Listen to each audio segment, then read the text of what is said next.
In China rose the flowers are. तो बताना है चाइना रोज में फ्लावर कैसा होता है। तो देखो चाइना रोज में जो फ्लावर है वो होता है एक्टिनोमॉर्फिक। ठीक है, एक्टिनोमॉर्फिक होगा। एक्टिनोमॉर्फिक एक्टिनोमॉर्फिक इसमें भी है। जैगोमॉर्फिक नहीं होगा तो ये क्लोज, ये ऑप्शन गलत है। एक्टिनोमॉर्फिक का मतलब होता है कि जो फ्लावर है उसको कहीं से भी काटो आप। जैसे कि मान लो ये गोल बना देता हूँ, एक गोला, इसको आप मान लो फ्लावर है ये।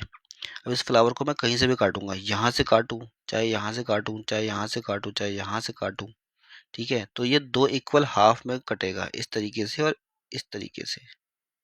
ठीक है, मान लीजिए ऐसे काटता तो फिर कुछ इस तरीके से दो इक्वल हाफ में कटता।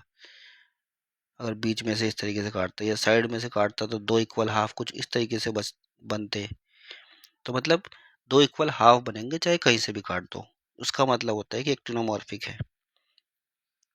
अब फ्लावर जो है वो कैसा होता है, इसकी जो चाइना रोज में फ्लावर्स में अगर ओवरी देखी जाए, ओवरी आपकी ऊपर की तरफ होती है, ऊपर की तरफ, दैट मीन्स की सुपीरियर ओवरी होती है। तो फ्लावर आपका कैसा होगा, हाइपोगाइनस, क्योंकि इसमें जो होगा फ्लावर इस तरीके का होता है, ये इस तरीके का होता है, ओवरी यहाँ बनी होती है। ठीक है,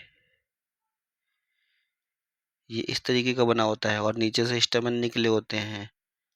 ठीक है, और यहाँ पे जो फूल की पत्तियां होती हैं ऐसे, तो सारी की सारी चीज़ें जो है वो बेस से निकली होती हैं और इसमें ओवेरी सुपीरियर होती है।